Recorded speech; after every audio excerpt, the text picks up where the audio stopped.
고요한 산사의 경내, 풍경 소리에 실려오는 은은한 향내음을 맡으며 오늘 이야기를 시작합니다.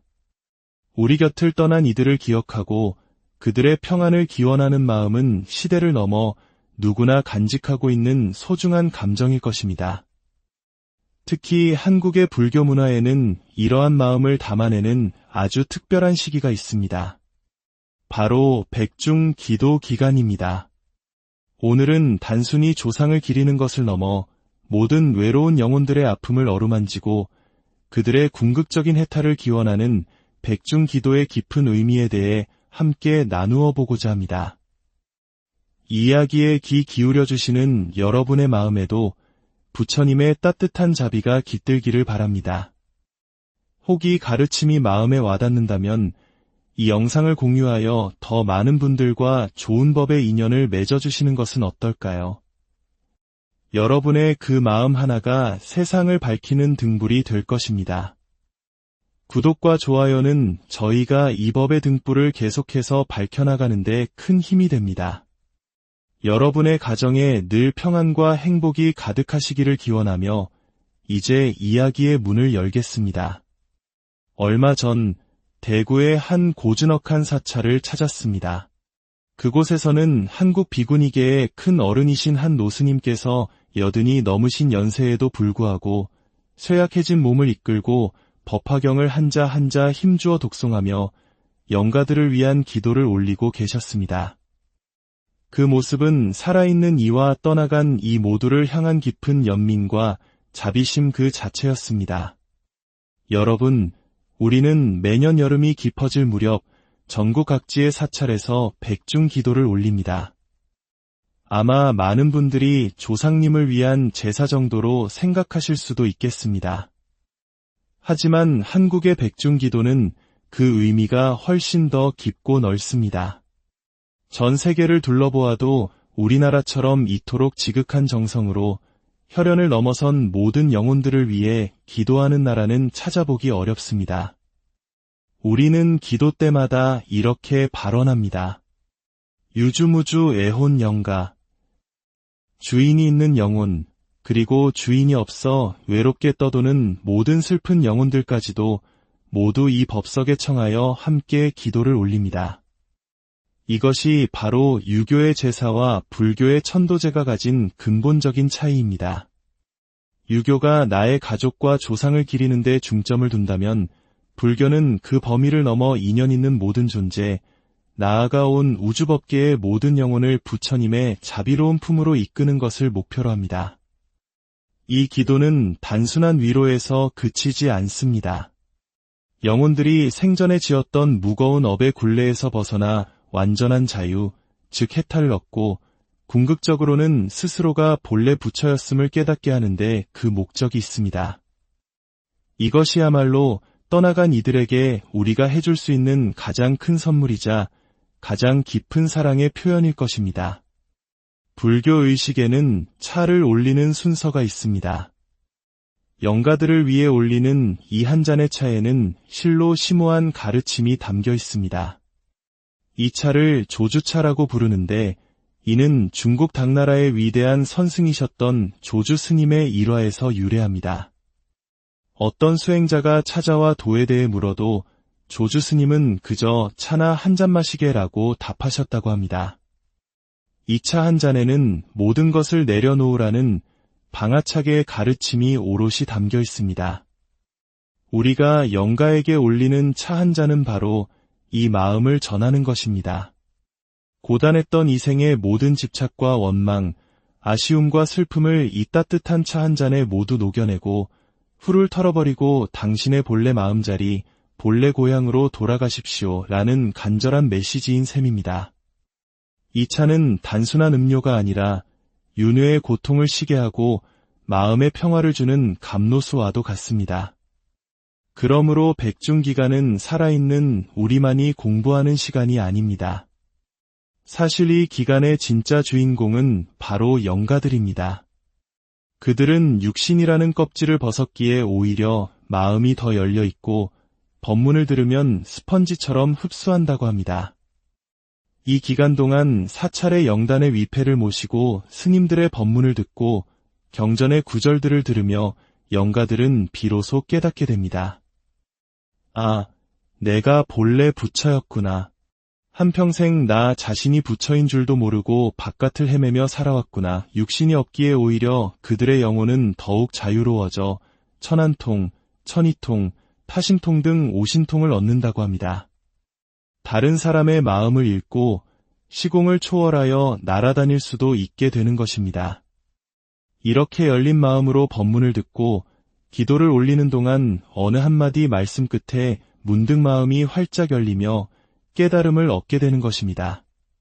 그래서 유심히 살펴보면 영가들의 위패를 모신 법당 근처에는 제가불자들이 참선하는 선원이 함께 있는 경우가 많습니다.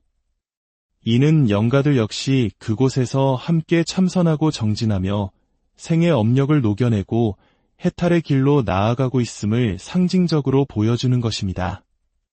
우리가 올리는 이 기도는 결국 누구를 위한 것일까요? 물론 사랑하는 조상님들을 위한 것이 맞습니다.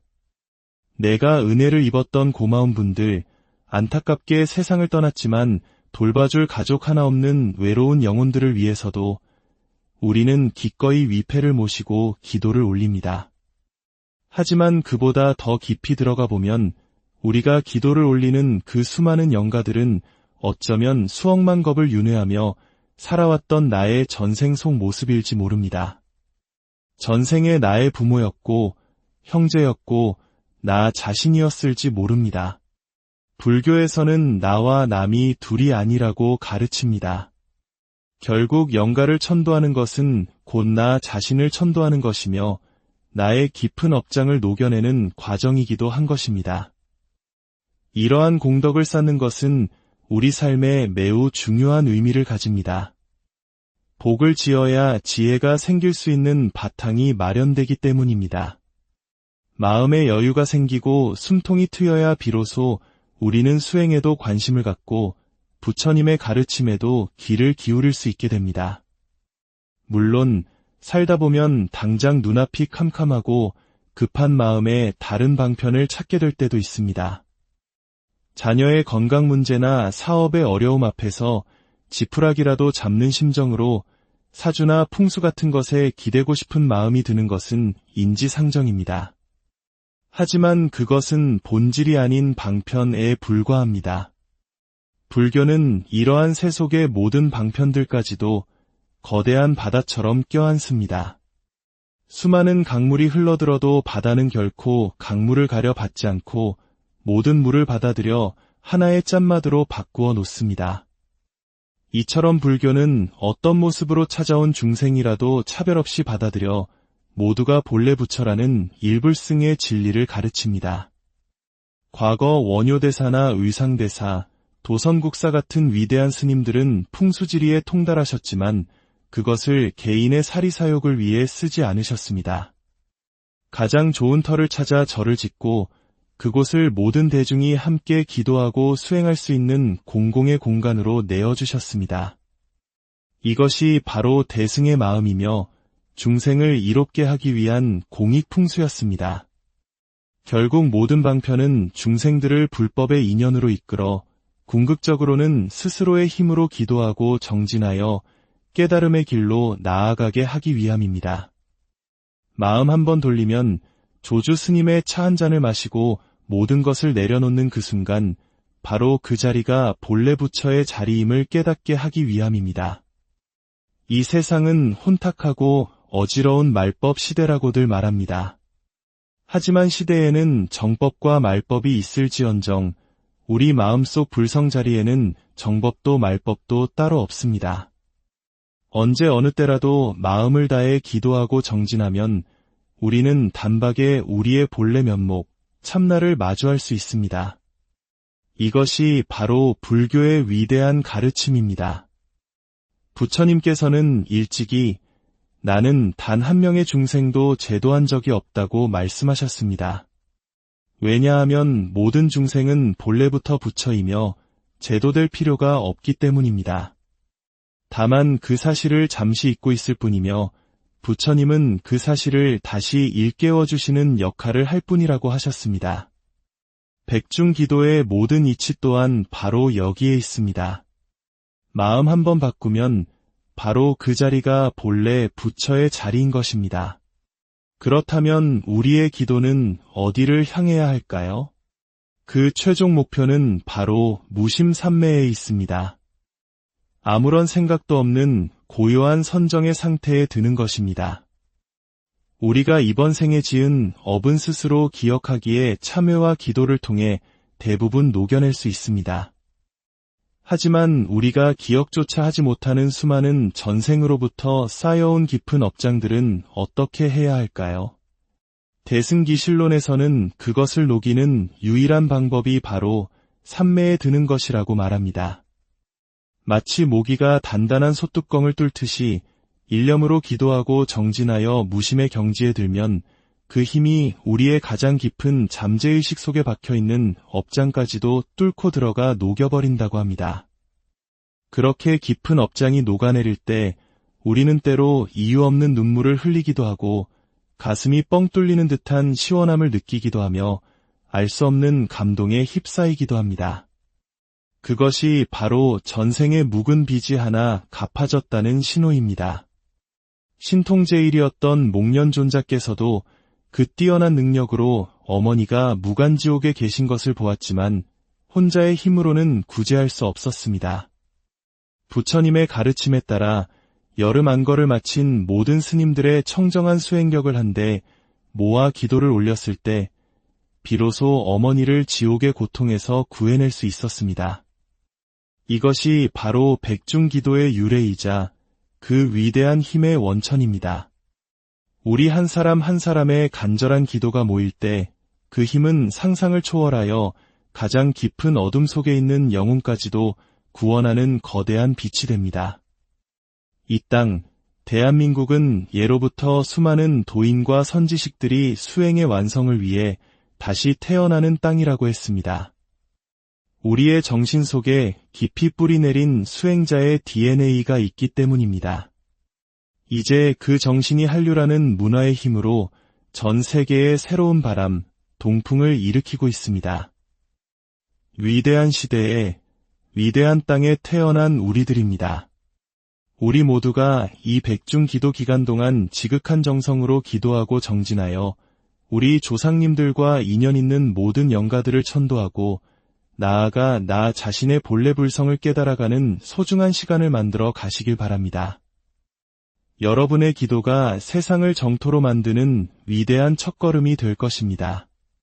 오늘도 긴 시간 함께 해주셔서 진심으로 감사합니다. 부디 고요한 산사의 경내, 풍경 소리에 실려오는 은은한 향내음을 맡으며 오늘 이야기를 시작합니다.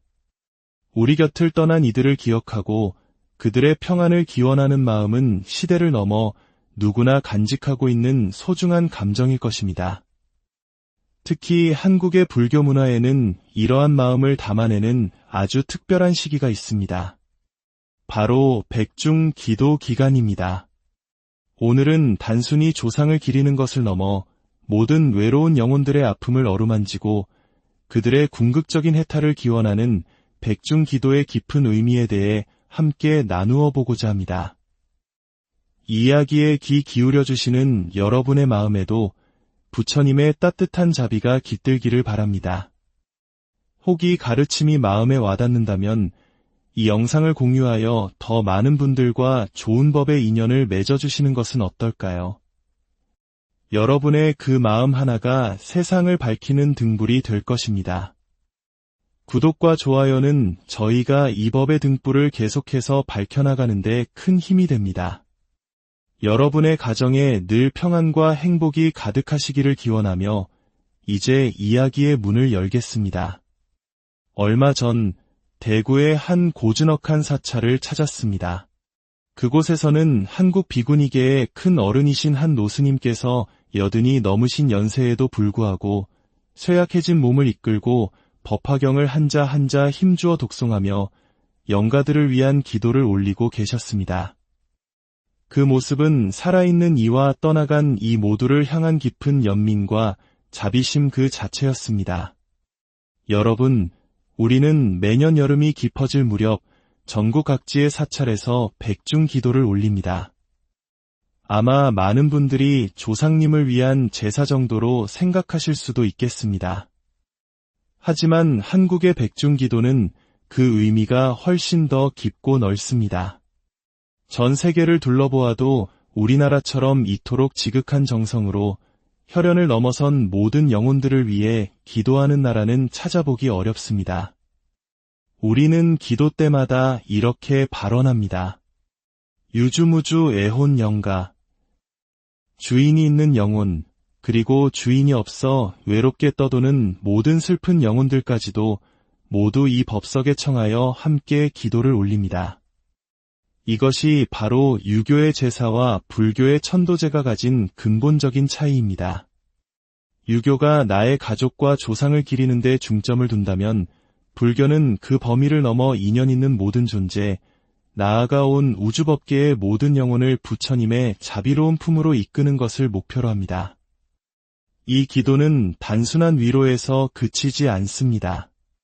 영혼들이 생전에 지었던 무거운 업의 굴레에서 벗어나 완전한 자유, 즉 해탈을 얻고 궁극적으로는 스스로가 본래 부처였음을 깨닫게 하는데 그 목적이 있습니다.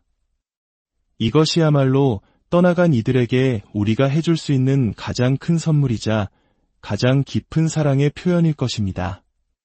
불교 의식에는 차를 올리는 순서가 있습니다. 영가들을 위해 올리는 이 한 잔의 차에는 실로 심오한 가르침이 담겨 있습니다. 이 차를 조주차라고 부르는데 이는 중국 당나라의 위대한 선승이셨던 조주 스님의 일화에서 유래합니다. 어떤 수행자가 찾아와 도에 대해 물어도 조주 스님은 그저 차나 한 잔 마시게라고 답하셨다고 합니다. 이 차 한 잔에는 모든 것을 내려놓으라는 방아차계의 가르침이 오롯이 담겨 있습니다. 우리가 영가에게 올리는 차 한 잔은 바로 이 마음을 전하는 것입니다. 고단했던 이 생의 모든 집착과 원망, 아쉬움과 슬픔을 이 따뜻한 차 한 잔에 모두 녹여내고 훌훌 털어버리고 당신의 본래 마음자리, 본래 고향으로 돌아가십시오 라는 간절한 메시지인 셈입니다. 이 차는 단순한 음료가 아니라 윤회의 고통을 쉬게 하고 마음의 평화를 주는 감로수와도 같습니다. 그러므로 백중기간은 살아있는 우리만이 공부하는 시간이 아닙니다. 사실 이 기간의 진짜 주인공은 바로 영가들입니다. 그들은 육신이라는 껍질을 벗었기에 오히려 마음이 더 열려있고 법문을 들으면 스펀지처럼 흡수한다고 합니다. 이 기간 동안 사찰의 영단의 위패를 모시고 스님들의 법문을 듣고 경전의 구절들을 들으며 영가들은 비로소 깨닫게 됩니다. 아, 내가 본래 부처였구나. 한평생 나 자신이 부처인 줄도 모르고 바깥을 헤매며 살아왔구나. 육신이 없기에 오히려 그들의 영혼은 더욱 자유로워져 천한통, 천이통, 타심통 등 오신통을 얻는다고 합니다. 다른 사람의 마음을 읽고 시공을 초월하여 날아다닐 수도 있게 되는 것입니다. 이렇게 열린 마음으로 법문을 듣고 기도를 올리는 동안 어느 한마디 말씀 끝에 문득 마음이 활짝 열리며 깨달음을 얻게 되는 것입니다. 그래서 유심히 살펴보면 영가들의 위패를 모신 법당 근처에는 제가불자들이 참선하는 선원이 함께 있는 경우가 많습니다. 이는 영가들 역시 그곳에서 함께 참선하고 정진하며 생의 업력을 녹여내고 해탈의 길로 나아가고 있음을 상징적으로 보여주는 것입니다. 우리가 올리는 이 기도는 결국 누구를 위한 것일까요? 물론 사랑하는 조상님들을 위한 것이 맞습니다. 내가 은혜를 입었던 고마운 분들, 안타깝게 세상을 떠났지만 돌봐줄 가족 하나 없는 외로운 영혼들을 위해서도 우리는 기꺼이 위패를 모시고 기도를 올립니다. 하지만 그보다 더 깊이 들어가 보면 우리가 기도를 올리는 그 수많은 영가들은 어쩌면 수억만 겁을 윤회하며 살아왔던 나의 전생 속 모습일지 모릅니다. 전생의 나의 부모였고 형제였고 나 자신이었을지 모릅니다. 불교에서는 나와 남이 둘이 아니라고 가르칩니다. 결국 영가를 천도하는 것은 곧 나 자신을 천도하는 것이며 나의 깊은 업장을 녹여내는 과정이기도 한 것입니다. 이러한 공덕을 쌓는 것은 우리 삶에 매우 중요한 의미를 가집니다. 복을 지어야 지혜가 생길 수 있는 바탕이 마련되기 때문입니다. 마음의 여유가 생기고 숨통이 트여야 비로소 우리는 수행에도 관심을 갖고 부처님의 가르침에도 귀를 기울일 수 있게 됩니다. 물론 살다 보면 당장 눈앞이 캄캄하고 급한 마음에 다른 방편을 찾게 될 때도 있습니다. 자녀의 건강 문제나 사업의 어려움 앞에서 지푸라기라도 잡는 심정으로 사주나 풍수 같은 것에 기대고 싶은 마음이 드는 것은 인지상정입니다. 하지만 그것은 본질이 아닌 방편에 불과합니다. 불교는 이러한 세속의 모든 방편들까지도 거대한 바다처럼 껴안습니다. 수많은 강물이 흘러들어도 바다는 결코 강물을 가려 받지 않고 모든 물을 받아들여 하나의 짠마드로 바꾸어 놓습니다. 이처럼 불교는 어떤 모습으로 찾아온 중생이라도 차별 없이 받아들여 모두가 본래 부처라는 일불승의 진리를 가르칩니다. 과거 원효대사나 의상대사, 도선국사 같은 위대한 스님들은 풍수지리에 통달하셨지만 그것을 개인의 사리사욕을 위해 쓰지 않으셨습니다. 가장 좋은 터를 찾아 절을 짓고 그곳을 모든 대중이 함께 기도하고 수행할 수 있는 공공의 공간으로 내어주셨습니다. 이것이 바로 대승의 마음이며 중생을 이롭게 하기 위한 공익풍수였습니다. 결국 모든 방편은 중생들을 불법의 인연으로 이끌어 궁극적으로는 스스로의 힘으로 기도하고 정진하여 깨달음의 길로 나아가게 하기 위함입니다. 마음 한번 돌리면 조주 스님의 차 한 잔을 마시고 모든 것을 내려놓는 그 순간 바로 그 자리가 본래 부처의 자리임을 깨닫게 하기 위함입니다. 이 세상은 혼탁하고 어지러운 말법 시대라고들 말합니다. 하지만 시대에는 정법과 말법이 있을지언정 우리 마음속 불성 자리에는 정법도 말법도 따로 없습니다. 언제 어느 때라도 마음을 다해 기도하고 정진하면 우리는 단박에 우리의 본래 면목, 참나를 마주할 수 있습니다. 이것이 바로 불교의 위대한 가르침입니다. 부처님께서는 일찍이 나는 단 한 명의 중생도 제도한 적이 없다고 말씀하셨습니다. 왜냐하면 모든 중생은 본래부터 부처이며 제도될 필요가 없기 때문입니다. 다만 그 사실을 잠시 잊고 있을 뿐이며 부처님은 그 사실을 다시 일깨워 주시는 역할을 할 뿐이라고 하셨습니다. 백중기도의 모든 이치 또한 바로 여기에 있습니다. 마음 한번 바꾸면 바로 그 자리가 본래 부처의 자리인 것입니다. 그렇다면 우리의 기도는 어디를 향해야 할까요? 그 최종 목표는 바로 무심삼매에 있습니다. 아무런 생각도 없는 고요한 선정의 상태에 드는 것입니다. 우리가 이번 생에 지은 업은 스스로 기억하기에 참회와 기도를 통해 대부분 녹여낼 수 있습니다. 하지만 우리가 기억조차 하지 못하는 수많은 전생으로부터 쌓여온 깊은 업장들은 어떻게 해야 할까요? 대승기실론에서는 그것을 녹이는 유일한 방법이 바로 삼매에 드는 것이라고 말합니다. 마치 모기가 단단한 소뚜껑을 뚫듯이 일념으로 기도하고 정진하여 무심의 경지에 들면 그 힘이 우리의 가장 깊은 잠재의식 속에 박혀있는 업장까지도 뚫고 들어가 녹여버린다고 합니다. 그렇게 깊은 업장이 녹아내릴 때 우리는 때로 이유 없는 눈물을 흘리기도 하고 가슴이 뻥 뚫리는 듯한 시원함을 느끼기도 하며 알 수 없는 감동에 휩싸이기도 합니다. 그것이 바로 전생의 묵은 빚이 하나 갚아졌다는 신호입니다. 신통제일이었던 목련존자께서도 그 뛰어난 능력으로 어머니가 무간지옥에 계신 것을 보았지만 혼자의 힘으로는 구제할 수 없었습니다. 부처님의 가르침에 따라 여름 안거를 마친 모든 스님들의 청정한 수행력을 한데 모아 기도를 올렸을 때 비로소 어머니를 지옥의 고통에서 구해낼 수 있었습니다. 이것이 바로 백중기도의 유래이자 그 위대한 힘의 원천입니다. 우리 한 사람 한 사람의 간절한 기도가 모일 때 그 힘은 상상을 초월하여 가장 깊은 어둠 속에 있는 영혼까지도 구원하는 거대한 빛이 됩니다. 이 땅, 대한민국은 예로부터 수많은 도인과 선지식들이 수행의 완성을 위해 다시 태어나는 땅이라고 했습니다. 우리의 정신 속에 깊이 뿌리내린 수행자의 DNA가 있기 때문입니다. 이제 그 정신이 한류라는 문화의 힘으로 전 세계의 새로운 바람, 동풍을 일으키고 있습니다. 위대한 시대에, 위대한 땅에 태어난 우리들입니다.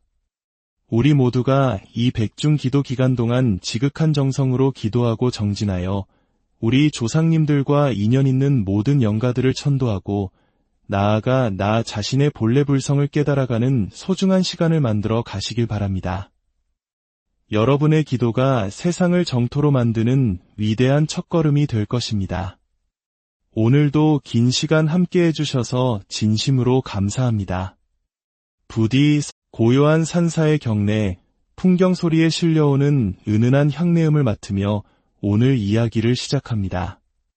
우리 곁을 떠난 이들을 기억하고 그들의 평안을 기원하는 마음은 시대를 넘어 누구나 간직하고 있는 소중한 감정일 것입니다. 특히 한국의 불교 문화에는 이러한 마음을 담아내는 아주 특별한 시기가 있습니다. 바로 백중 기도 기간입니다. 오늘은 단순히 조상을 기리는 것을 넘어 모든 외로운 영혼들의 아픔을 어루만지고 그들의 궁극적인 해탈을 기원하는 백중 기도의 깊은 의미에 대해 함께 나누어 보고자 합니다. 이야기에 귀 기울여 주시는 여러분의 마음에도 부처님의 따뜻한 자비가 깃들기를 바랍니다. 혹이 가르침이 마음에 와닿는다면 이 영상을 공유하여 더 많은 분들과 좋은 법의 인연을 맺어주시는 것은 어떨까요? 여러분의 그 마음 하나가 세상을 밝히는 등불이 될 것입니다. 구독과 좋아요는 저희가 이 법의 등불을 계속해서 밝혀나가는 데 큰 힘이 됩니다. 여러분의 가정에 늘 평안과 행복이 가득하시기를 기원하며 이제 이야기의 문을 열겠습니다. 얼마 전 대구의 한 고즈넉한 사찰을 찾았습니다. 그곳에서는 한국 비구니계의 큰 어른이신 한 노스님께서 여든이 넘으신 연세에도 불구하고 쇠약해진 몸을 이끌고 법화경을 한자 한자 힘주어 독송하며 영가들을 위한 기도를 올리고 계셨습니다. 그 모습은 살아있는 이와 떠나간 이 모두를 향한 깊은 연민과 자비심 그 자체였습니다. 여러분, 우리는 매년 여름이 깊어질 무렵 전국 각지의 사찰에서 백중 기도를 올립니다. 아마 많은 분들이 조상님을 위한 제사 정도로 생각하실 수도 있겠습니다. 하지만 한국의 백중 기도는 그 의미가 훨씬 더 깊고 넓습니다. 전 세계를 둘러보아도 우리나라처럼 이토록 지극한 정성으로 혈연을 넘어선 모든 영혼들을 위해 기도하는 나라는 찾아보기 어렵습니다. 우리는 기도 때마다 이렇게 발언합니다. 유주무주 애혼 영가. 주인이 있는 영혼, 그리고 주인이 없어 외롭게 떠도는 모든 슬픈 영혼들까지도 모두 이 법석에 청하여 함께 기도를 올립니다. 이것이 바로 유교의 제사와 불교의 천도제가 가진 근본적인 차이입니다. 유교가 나의 가족과 조상을 기리는 데 중점을 둔다면 불교는 그 범위를 넘어 인연 있는 모든 존재, 나아가 온 우주법계의 모든 영혼을 부처님의 자비로운 품으로 이끄는 것을 목표로 합니다. 이 기도는 단순한 위로에서 그치지 않습니다. 영혼들이 생전에 지었던 무거운 업의 굴레에서 벗어나 완전한 자유, 즉 해탈을 얻고 궁극적으로는 스스로가 본래 부처였음을 깨닫게 하는데 그 목적이 있습니다. 이것이야말로 떠나간 이들에게 우리가 해줄 수 있는 가장 큰 선물이자 가장 깊은 사랑의 표현일 것입니다. 불교 의식에는 차를 올리는 순서가 있습니다. 영가들을 위해 올리는 이 한 잔의 차에는 실로 심오한 가르침이 담겨 있습니다. 이 차를 조주차라고 부르는데 이는 중국 당나라의 위대한 선승이셨던 조주 스님의 일화에서 유래합니다. 어떤 수행자가 찾아와 도에 대해 물어도 조주 스님은 그저 차나 한 잔 마시게라고 답하셨다고 합니다. 이 차 한 잔에는 모든 것을 내려놓으라는 방아차계의 가르침이 오롯이 담겨 있습니다. 우리가 영가에게 올리는 차 한 잔은 바로 이 마음을 전하는 것입니다. 고단했던 이 생의 모든 집착과 원망, 아쉬움과 슬픔을 이 따뜻한 차 한 잔에 모두 녹여내고 훌훌 털어버리고 당신의 본래 마음자리, 본래 고향으로 돌아가십시오 라는 간절한 메시지인 셈입니다. 이 차는 단순한 음료가 아니라 윤회의 고통을 쉬게 하고 마음의 평화를 주는 감로수와도 같습니다. 그러므로 백중기간은 살아있는 우리만이 공부하는 시간이 아닙니다. 사실 이 기간의 진짜 주인공은 바로 영가들입니다. 그들은 육신이라는 껍질을 벗었기에 오히려 마음이 더 열려있고 법문을 들으면 스펀지처럼 흡수한다고 합니다. 이 기간 동안 사찰의 영단의 위패를 모시고 스님들의 법문을 듣고 경전의 구절들을 들으며 영가들은 비로소 깨닫게 됩니다. 아, 내가 본래 부처였구나. 한평생 나 자신이 부처인 줄도 모르고 바깥을 헤매며 살아왔구나. 육신이 없기에 오히려 그들의 영혼은 더욱 자유로워져 천한통, 천이통, 타심통 등 오신통을 얻는다고 합니다. 다른 사람의 마음을 읽고 시공을 초월하여 날아다닐 수도 있게 되는 것입니다. 이렇게 열린 마음으로 법문을 듣고 기도를 올리는 동안 어느 한마디 말씀 끝에 문득 마음이 활짝 열리며 깨달음을 얻게 되는 것입니다. 그래서 유심히 살펴보면 영가들의 위패를 모신 법당 근처에는 제가불자들이 참선하는 선원이 함께 있는 경우가 많습니다. 이는 영가들 역시 그곳에서 함께 참선하고 정진하며 생의 업력을 녹여내고 해탈의 길로 나아가고 있음을 상징적으로 보여주는 것입니다. 우리가 올리는 이 기도는 결국 누구를 위한 것일까요? 물론 사랑하는 조상님들을 위한 것이 맞습니다. 내가 은혜를 입었던 고마운 분들, 안타깝게 세상을 떠났지만 돌봐줄 가족 하나 없는 외로운 영혼들을 위해서도 우리는 기꺼이 위패를 모시고 기도를 올립니다. 하지만 그보다 더 깊이 들어가 보면 우리가 기도를 올리는 그 수많은 영가들은 어쩌면 수억만 겁을 윤회하며 살아왔던 나의 전생 속 모습일지 모릅니다. 전생의 나의 부모였고 형제였고 나 자신이었을지 모릅니다. 불교에서는 나와 남이 둘이 아니라고 가르칩니다. 결국 영가를 천도하는 것은 곧 나 자신을 천도하는 것이며 나의 깊은 업장을 녹여내는 과정이기도 한 것입니다. 이러한 공덕을 쌓는 것은 우리 삶에 매우 중요한 의미를 가집니다. 복을 지어야 지혜가 생길 수 있는 바탕이 마련되기 때문입니다. 마음의 여유가 생기고 숨통이 트여야 비로소 우리는 수행에도 관심을 갖고 부처님의 가르침에도 귀를 기울일 수 있게 됩니다. 물론 살다 보면 당장 눈앞이 캄캄하고 급한 마음에 다른 방편을 찾게 될 때도 있습니다. 자녀의 건강 문제나 사업의 어려움 앞에서 지푸라기라도 잡는 심정으로 사주나 풍수 같은 것에 기대고 싶은 마음이 드는 것은 인지상정입니다. 하지만 그것은 본질이 아닌 방편에 불과합니다. 불교는 이러한 세속의 모든 방편들까지도 거대한 바다처럼 껴안습니다. 수많은 강물이 흘러들어도 바다는 결코 강물을 가려 받지 않고 모든 물을 받아들여 하나의 짠마드로 바꾸어 놓습니다. 이처럼 불교는 어떤 모습으로 찾아온 중생이라도 차별 없이 받아들여 모두가 본래 부처라는 일불승의 진리를 가르칩니다. 과거 원효대사나 의상대사, 도선국사 같은 위대한 스님들은 풍수지리에 통달하셨지만 그것을 개인의 사리사욕을 위해 쓰지 않으셨습니다. 가장 좋은 터를 찾아 절을 짓고 그곳을 모든 대중이 함께 기도하고 수행할 수 있는 공공의 공간으로 내어주셨습니다. 이것이 바로 대승의 마음이며 중생을 이롭게 하기 위한 공익풍수였습니다. 결국 모든 방편은 중생들을 불법의 인연으로 이끌어 궁극적으로는 스스로의 힘으로 기도하고 정진하여 깨달음의 길로 나아가게 하기 위함입니다. 마음 한번 돌리면 조주 스님의 차 한 잔을 마시고 모든 것을 내려놓는 그 순간 바로 그 자리가 본래 부처의 자리임을 깨닫게 하기 위함입니다. 이 세상은 혼탁하고 어지러운 말법 시대라고들 말합니다. 하지만 시대에는 정법과 말법이 있을지언정 우리 마음속 불성 자리에는 정법도 말법도 따로 없습니다. 언제 어느 때라도 마음을 다해 기도하고 정진하면 우리는 단박에 우리의 본래 면목, 참나를 마주할 수 있습니다. 이것이 바로 불교의 위대한 가르침입니다. 부처님께서는 일찍이 나는 단 한 명의 중생도 제도한 적이 없다고 말씀하셨습니다.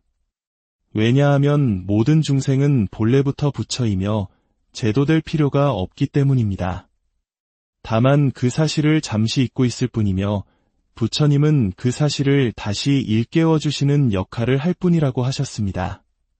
백중기도의 모든 이치 또한 바로 여기에 있습니다. 마음 한번 바꾸면 바로 그 자리가 본래 부처의 자리인 것입니다. 그렇다면 우리의 기도는 어디를 향해야 할까요? 그 최종 목표는 바로 무심삼매에 있습니다. 아무런 생각도 없는 고요한 선정의 상태에 드는 것입니다. 우리가 이번 생에 지은 업은 스스로 기억하기에 참회와 기도를 통해 대부분 녹여낼 수 있습니다. 하지만 우리가 기억조차 하지 못하는 수많은 전생으로부터 쌓여온 깊은 업장들은 어떻게 해야 할까요? 대승기실론에서는 그것을 녹이는 유일한 방법이 바로 삼매에 드는 것이라고 말합니다. 마치 모기가 단단한 솥뚜껑을 뚫듯이 일념으로 기도하고 정진하여 무심의 경지에 들면 그 힘이 우리의 가장 깊은 잠재의식 속에 박혀있는 업장까지도 뚫고 들어가 녹여버린다고 합니다. 그렇게 깊은 업장이 녹아내릴 때 우리는 때로 이유 없는 눈물을 흘리기도 하고 가슴이 뻥 뚫리는 듯한 시원함을 느끼기도 하며 알 수 없는 감동에 휩싸이기도 합니다. 그것이 바로 전생의 묵은 빚이 하나 갚아졌다는 신호입니다. 신통제일이었던 목련존자께서도 그 뛰어난 능력으로 어머니가 무간지옥에 계신 것을 보았지만 혼자의 힘으로는 구제할 수 없었습니다. 부처님의 가르침에 따라 여름 안거를 마친 모든 스님들의 청정한 수행력을 한데 모아 기도를 올렸을 때 비로소 어머니를 지옥의 고통에서 구해낼 수 있었습니다. 이것이 바로 백중기도의 유래이자 그 위대한 힘의 원천입니다. 우리 한 사람 한 사람의 간절한 기도가 모일 때 그 힘은 상상을 초월하여 가장 깊은 어둠 속에 있는 영혼까지도 구원하는 거대한 빛이 됩니다. 이 땅, 대한민국은 예로부터 수많은 도인과 선지식들이 수행의 완성을 위해 다시 태어나는 땅이라고 했습니다. 우리의 정신 속에 깊이 뿌리내린 수행자의 DNA가 있기 때문입니다. 이제 그 정신이 한류라는 문화의 힘으로 전 세계의 새로운 바람, 동풍을 일으키고 있습니다. 위대한 시대에 위대한 땅에 태어난 우리들입니다. 우리 모두가 이 백중기도 기간 동안 지극한 정성으로 기도하고 정진하여 우리 조상님들과 인연 있는 모든 영가들을 천도하고 나아가 나 자신의 본래 불성을 깨달아가는 소중한 시간을 만들어 가시길 바랍니다. 여러분의 기도가 세상을 정토로 만드는 위대한 첫걸음이 될 것입니다. 오늘도 긴 시간 함께 해주셔서 진심으로 감사합니다. 부디 고요한 산사의 경내 풍경 소리에 실려오는 은은한 향내음을 맡으며 오늘 이야기를 시작합니다. 우리 곁을 떠난 이들을 기억하고 그들의 평안을 기원하는 마음은 시대를 넘어 누구나 간직하고 있는 소중한 감정일 것입니다. 특히 한국의 불교 문화에는 이러한 마음을 담아내는 아주 특별한 시기가 있습니다. 바로 백중 기도 기간입니다. 오늘은 단순히 조상을 기리는 것을 넘어 모든 외로운 영혼들의 아픔을 어루만지고 그들의 궁극적인 해탈을 기원하는 백중 기도의 깊은 의미에 대해 함께 나누어 보고자 합니다. 이야기에 귀 기울여 주시는 여러분의 마음에도 부처님의 따뜻한 자비가 깃들기를 바랍니다. 혹 이 가르침이 마음에 와닿는다면 이 영상을 공유하여 더 많은 분들과 좋은 법의 인연을 맺어주시는 것은 어떨까요? 여러분의 그 마음 하나가 세상을 밝히는 등불이 될 것입니다. 구독과 좋아요는 저희가 이 법의 등불을 계속해서 밝혀나가는 데 큰 힘이 됩니다. 여러분의 가정에 늘 평안과 행복이 가득하시기를 기원하며 이제 이야기의 문을 열겠습니다. 얼마 전 대구의 한 고즈넉한 사찰을 찾았습니다. 그곳에서는 한국 비구니계의 큰 어른이신 한 노스님께서 여든이 넘으신 연세에도 불구하고 쇠약해진 몸을 이끌고 법화경을 한자 한자 힘주어 독송하며 영가들을 위한 기도를 올리고 계셨습니다. 그 모습은 살아있는 이와 떠나간 이 모두를 향한 깊은 연민과 자비심 그 자체였습니다. 여러분, 우리는 매년 여름이 깊어질 무렵 전국 각지의 사찰에서 백중 기도를 올립니다. 아마 많은 분들이 조상님을 위한 제사 정도로 생각하실 수도 있겠습니다. 하지만 한국의 백중 기도는 그 의미가 훨씬 더 깊고 넓습니다. 전 세계를 둘러보아도 우리나라처럼 이토록 지극한 정성으로 혈연을 넘어선 모든 영혼들을 위해 기도하는 나라는 찾아보기 어렵습니다. 우리는 기도 때마다 이렇게 발언합니다. 유주무주 애혼 영가. 주인이 있는 영혼, 그리고 주인이 없어 외롭게 떠도는 모든 슬픈 영혼들까지도 모두 이 법석에 청하여 함께 기도를 올립니다. 이것이 바로 유교의 제사와 불교의 천도제가 가진 근본적인 차이입니다. 유교가 나의 가족과 조상을 기리는 데 중점을 둔다면 불교는 그 범위를 넘어 인연 있는 모든 존재, 나아가 온 우주법계의 모든 영혼을 부처님의 자비로운 품으로 이끄는 것을 목표로 합니다. 이 기도는 단순한 위로에서 그치지 않습니다. 영혼들이 생전에 지었던 무거운 업의 굴레에서 벗어나 완전한 자유, 즉 해탈을 얻고 궁극적으로는 스스로가 본래 부처였음을 깨닫게 하는데 그 목적이 있습니다. 이것이야말로 떠나간 이들에게 우리가 해줄 수 있는 가장 큰 선물이자 가장 깊은 사랑의 표현일 것입니다. 불교 의식에는 차를 올리는 순서가 있습니다. 영가들을 위해 올리는 이 한 잔의 차에는 실로 심오한 가르침이 담겨 있습니다. 이 차를 조주차라고 부르는데 이는 중국 당나라의 위대한 선승이셨던 조주 스님의 일화에서 유래합니다. 어떤 수행자가 찾아와 도에 대해 물어도 조주 스님은 그저 차나 한 잔 마시게라고 답하셨다고 합니다. 이 차 한 잔에는 모든 것을 내려놓으라는 방아차게의 가르침이 오롯이 담겨 있습니다. 우리가 영가에게 올리는 차 한 잔은 바로 이 마음을 전하는 것입니다.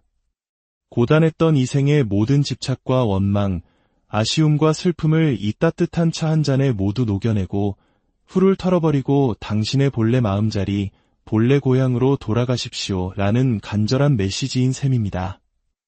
이 차는 단순한 음료가 아니라 윤회의 고통을 쉬게 하고 마음의 평화를 주는 감로수와도 같습니다. 그러므로 백중기간은 살아있는 우리만이 공부하는 시간이 아닙니다. 사실 이 기간의 진짜 주인공은 바로 영가들입니다. 그들은 육신이라는 껍질을 벗었기에 오히려 마음이 더 열려있고 법문을 들으면 스펀지처럼 흡수한다고 합니다. 이 기간 동안 사찰의 영단의 위패를 모시고 스님들의 법문을 듣고 경전의 구절들을 들으며 영가들은 비로소 깨닫게 됩니다. 아, 내가 본래 부처였구나. 한평생 나 자신이 부처인 줄도 모르고 바깥을 헤매며 살아왔구나. 육신이 없기에 오히려 그들의 영혼은 더욱 자유로워져 천안통, 천이통, 타신통 등 오신통을 얻는다고 합니다. 다른 사람의 마음을 읽고 시공을 초월하여 날아다닐 수도 있게 되는 것입니다. 이렇게 열린 마음으로 법문을 듣고 기도를 올리는 동안 어느 한마디 말씀 끝에 문득 마음이 활짝 열리며 깨달음을 얻게 되는 것입니다. 그래서 유심히 살펴보면 영가들의 위패를 모신 법당 근처에는 제가불자들이 참선하는 선원이 함께 있는 경우가 많습니다. 이는 영가들 역시 그곳에서 함께 참선하고 정진하며 생의 업력을 녹여내고 해탈의 길로 나아가고 있음을 상징적으로 보여주는 것입니다. 우리가 올리는 이 기도는 결국 누구를 위한 것일까요? 물론 사랑하는 조상님들을 위한 것이 맞습니다. 내가 은혜를 입었던 고마운 분들, 안타깝게 세상을 떠났지만 돌봐줄 가족 하나 없는 외로운 영혼들을 위해서도 우리는 기꺼이 위패를 모시고 기도를 올립니다.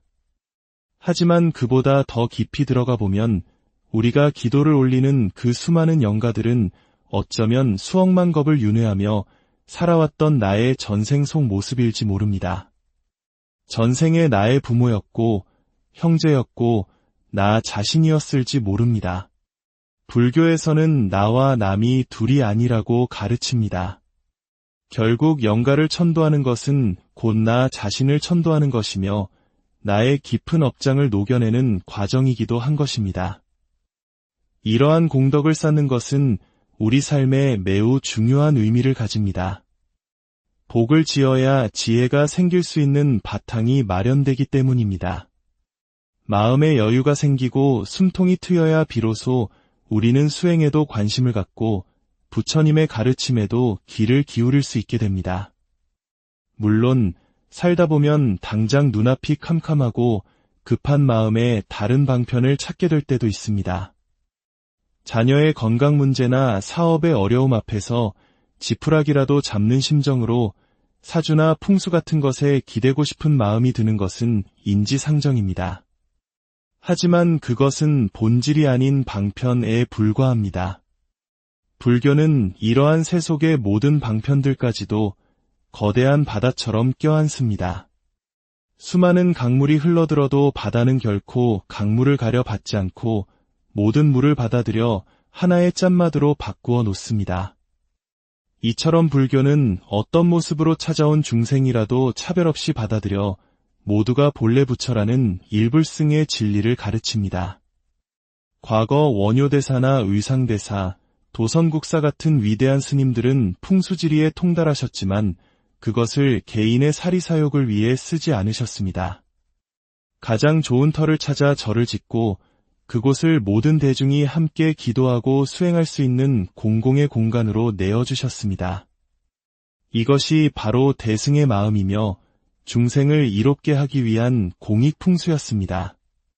결국 모든 방편은 중생들을 불법의 인연으로 이끌어 궁극적으로는 스스로의 힘으로 기도하고 정진하여 깨달음의 길로 나아가게 하기 위함입니다. 마음 한번 돌리면 조주 스님의 차 한 잔을 마시고 모든 것을 내려놓는 그 순간 바로 그 자리가 본래 부처의 자리임을 깨닫게 하기 위함입니다. 이 세상은 혼탁하고 어지러운 말법 시대라고들 말합니다. 하지만 시대에는 정법과 말법이 있을지언정 우리 마음속 불성 자리에는 정법도 말법도 따로 없습니다. 언제 어느 때라도 마음을 다해 기도하고 정진하면 우리는 단박에 우리의 본래 면목, 참나를 마주할 수 있습니다. 이것이 바로 불교의 위대한 가르침입니다. 부처님께서는 일찍이 나는 단 한 명의 중생도 제도한 적이 없다고 말씀하셨습니다. 왜냐하면 모든 중생은 본래부터 부처이며 제도될 필요가 없기 때문입니다. 다만 그 사실을 잠시 잊고 있을 뿐이며 부처님은 그 사실을 다시 일깨워 주시는 역할을 할 뿐이라고 하셨습니다. 백중기도의 모든 이치 또한 바로 여기에 있습니다. 마음 한번 바꾸면 바로 그 자리가 본래 부처의 자리인 것입니다. 그렇다면 우리의 기도는 어디를 향해야 할까요? 그 최종 목표는 바로 무심산매에 있습니다. 아무런 생각도 없는 고요한 선정의 상태에 드는 것입니다. 우리가 이번 생에 지은 업은 스스로 기억하기에 참회와 기도를 통해 대부분 녹여낼 수 있습니다. 하지만 우리가 기억조차 하지 못하는 수많은 전생으로부터 쌓여온 깊은 업장들은 어떻게 해야 할까요? 대승기실론에서는 그것을 녹이는 유일한 방법이 바로 산매에 드는 것이라고 말합니다. 마치 모기가 단단한 솥뚜껑을 뚫듯이 일념으로 기도하고 정진하여 무심의 경지에 들면 그 힘이 우리의 가장 깊은 잠재의식 속에 박혀있는 업장까지도 뚫고 들어가 녹여버린다고 합니다. 그렇게 깊은 업장이 녹아내릴 때 우리는 때로 이유 없는 눈물을 흘리기도 하고 가슴이 뻥 뚫리는 듯한 시원함을 느끼기도 하며 알 수 없는 감동에 휩싸이기도 합니다. 그것이 바로 전생의 묵은 빚이 하나 갚아졌다는 신호입니다. 신통제일이었던 목련존자께서도 그 뛰어난 능력으로 어머니가 무간지옥에 계신 것을 보았지만 혼자의 힘으로는 구제할 수 없었습니다.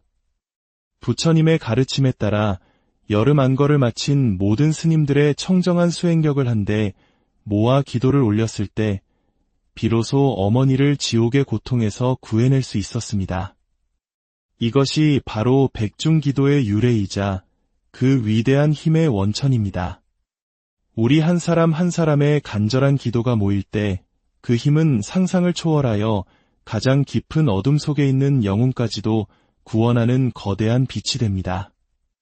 이 땅, 대한민국은 예로부터 수많은 도인과 선지식들이 수행의 완성을 위해 다시 태어나는 땅이라고 했습니다. 우리의 정신 속에 깊이 뿌리내린 수행자의 DNA가 있기 때문입니다. 이제 그 정신이 한류라는 문화의 힘으로 전 세계의 새로운 바람, 동풍을 일으키고 있습니다. 위대한 시대에 위대한 땅에 태어난 우리들입니다. 우리 모두가 이 백중 기도 기간 동안 지극한 정성으로 기도하고 정진하여 우리 조상님들과 인연 있는 모든 영가들을 천도하고 나아가 나 자신의 본래 불성을 깨달아가는 소중한 시간을 만들어 가시길 바랍니다.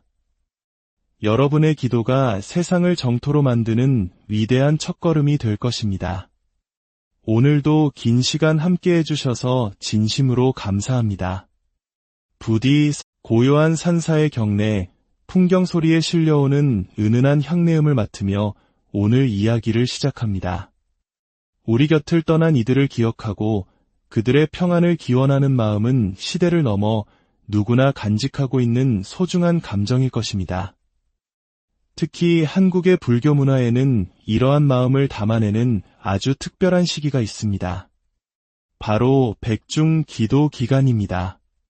오늘은 단순히 조상을 기리는 것을 넘어 모든 외로운 영혼들의 아픔을 어루만지고 그들의 궁극적인 해탈을 기원하는 백중 기도의 깊은 의미에 대해 함께 나누어 보고자 합니다.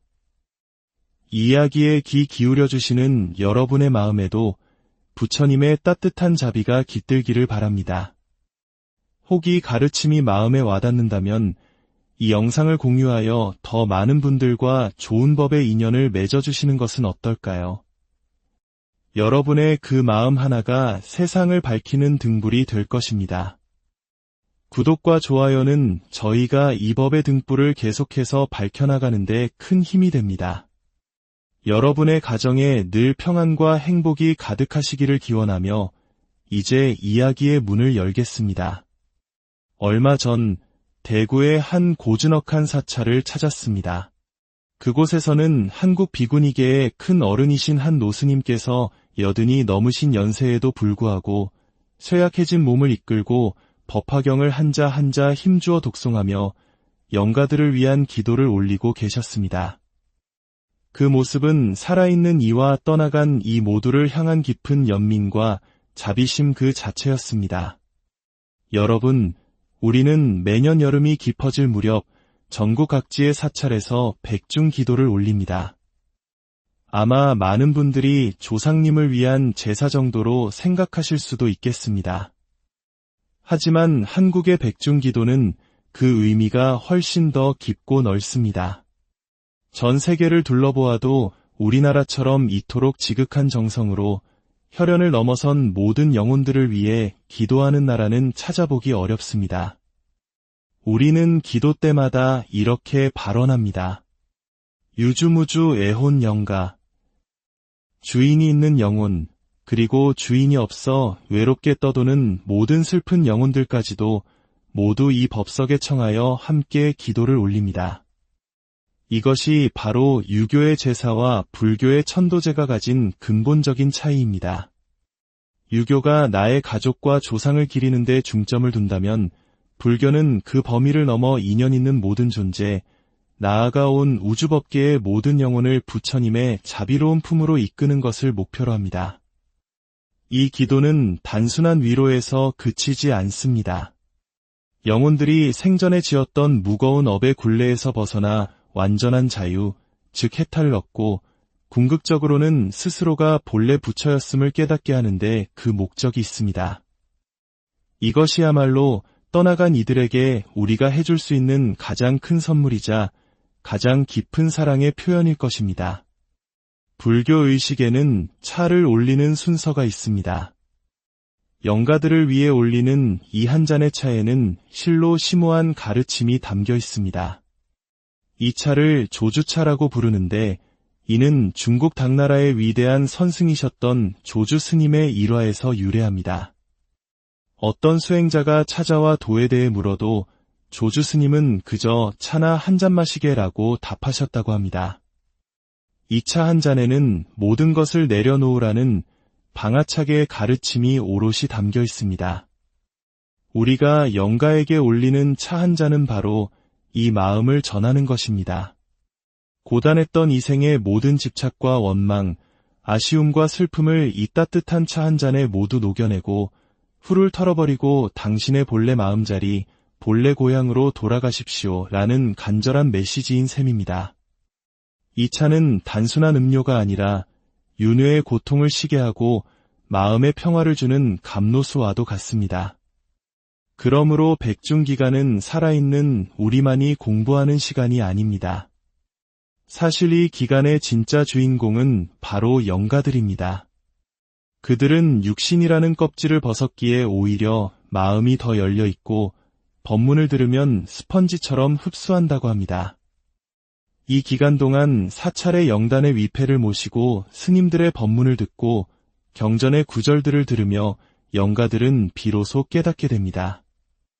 아, 내가 본래 부처였구나. 한평생 나 자신이 부처인 줄도 모르고 바깥을 헤매며 살아왔구나. 육신이 없기에 오히려 그들의 영혼은 더욱 자유로워져 천한통, 천이통, 타심통 등 오신통을 얻는다고 합니다. 다른 사람의 마음을 읽고 시공을 초월하여 날아다닐 수도 있게 되는 것입니다. 이렇게 열린 마음으로 법문을 듣고 기도를 올리는 동안 어느 한마디 말씀 끝에 문득 마음이 활짝 열리며 깨달음을 얻게 되는 것입니다. 그래서 유심히 살펴보면 영가들의 위패를 모신 법당 근처에는 제가불자들이 참선하는 선원이 함께 있는 경우가 많습니다. 이는 영가들 역시 그곳에서 함께 참선하고 정진하며 생의 업력을 녹여내고 해탈의 길로 나아가고 있음을 상징적으로 보여주는 것입니다. 우리가 올리는 이 기도는 결국 누구를 위한 것일까요? 물론 사랑하는 조상님들을 위한 것이 맞습니다. 내가 은혜를 입었던 고마운 분들, 안타깝게 세상을 떠났지만 돌봐줄 가족 하나 없는 외로운 영혼들을 위해서도 우리는 기꺼이 위패를 모시고 기도를 올립니다. 하지만 그보다 더 깊이 들어가 보면 우리가 기도를 올리는 그 수많은 영가들은 어쩌면 수억만 겁을 윤회하며 살아왔던 나의 전생 속 모습일지 모릅니다. 전생의 나의 부모였고 형제였고 나 자신이었을지 모릅니다. 불교에서는 나와 남이 둘이 아니라고 가르칩니다. 결국 영가를 천도하는 것은 곧 나 자신을 천도하는 것이며 나의 깊은 업장을 녹여내는 과정이기도 한 것입니다. 이러한 공덕을 쌓는 것은 우리 삶에 매우 중요한 의미를 가집니다. 복을 지어야 지혜가 생길 수 있는 바탕이 마련되기 때문입니다. 마음의 여유가 생기고 숨통이 트여야 비로소 우리는 수행에도 관심을 갖고 부처님의 가르침에도 귀를 기울일 수 있게 됩니다. 물론 살다 보면 당장 눈앞이 캄캄하고 급한 마음에 다른 방편을 찾게 될 때도 있습니다. 자녀의 건강 문제나 사업의 어려움 앞에서 지푸라기라도 잡는 심정으로 사주나 풍수 같은 것에 기대고 싶은 마음이 드는 것은